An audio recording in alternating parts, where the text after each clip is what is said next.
Assalamualaikum warahmatullahi wabarakatuh. Pada kesempatan kali ini, saya akan mempresentasikan analisis dan visualisasi data untuk prediksi penyakit diabetes. Disusun oleh saya sendiri, Revi Daniel Prasetya dengan NIM 24186022.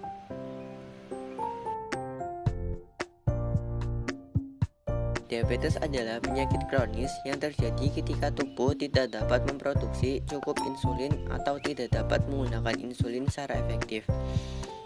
Insulin adalah hormon yang berfungsi mengatur kadar gula atau glukosa dalam darah.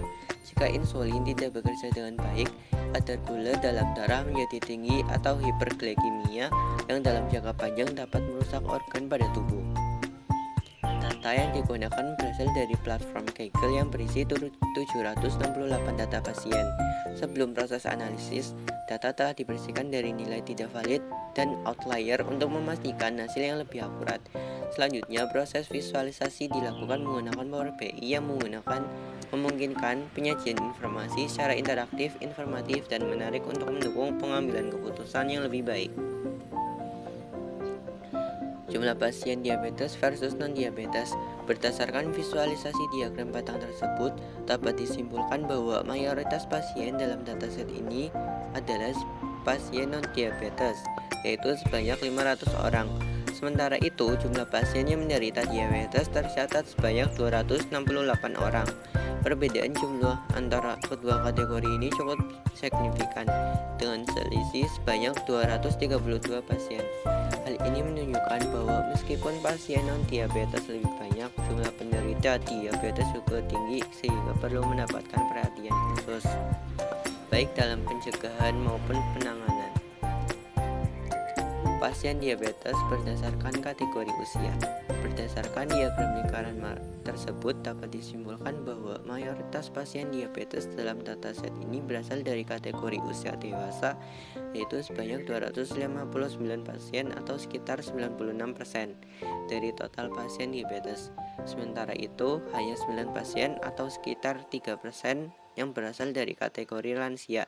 Temuan ini menunjukkan bahwa diabetes lebih banyak dialami oleh kelompok usia dewasa dibandingkan lansia. Hal ini bisa menjadi indikasi penting bahwa gaya hidup dan pola makan pada usia produktif perlu mendapatkan perhatian lebih serius untuk mencegah resiko diabetes sejak dini.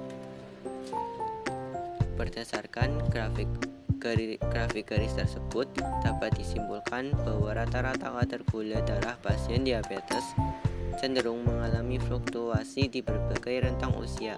Meskipun tidak menunjukkan pola yang sepenuhnya linear, grafik ini memperlihatkan bahwa pasien dengan usia 50 tahun ke atas umumnya memiliki kadar gula darah yang lebih tinggi dibandingkan pasien yang lebih muda. Titik tinggi tercatat pada usia 56 tahun dengan kadar 196 mg per desiliter, sedangkan titik terendah berada pada usia sekitar 48 tahun dengan kadar 111 mg per desiliter. Variasi yang tajam ini mengidentifikasikan adanya faktor-faktor lain seperti pola hidup, riwayat kesehatan, serta mempengaruhi kadar gula darah pasien diabetes. Berdasarkan diagram batang tersebut dapat disimpulkan bahwa terdapat perbedaan yang signifikan dalam rata-rata kadar gula darah antara pasien diabetes dan non-diabetes. Pasien diabetes memiliki rata-rata kadar gula darah sebesar 141,26 mg per desiliter, jauh lebih tinggi dibandingkan non-pasien diabetes yang rata-ratanya hanya 109,98 mg per desiliter. Selisih antara kedua kelompok ini mencapai sekitar 31,28 mg per desiliter. Temuan ini menegaskan bahwa kadar gula darah yang tinggi merupakan indikator utama diabetes, sehingga pemantauan kadar gula darah secara rutin sangat penting untuk mendukung diagnosis dini dan upaya pencegahan penyakit dari diabetes itu sendiri. Hasil analisis ini menunjukkan bahwa diabetes lebih banyak dialami oleh kelompok usia dewasa dengan kadar gula darah yang cenderung meningkat seiring bertambahnya usia. Rata-rata kadar glukosa darah pasien diabetes jauh lebih tinggi dibandingkan non-diabetes, mengidentifikasikan bahwa kadar gula darah merupakan indikator penting dalam mendeteksi diabetes.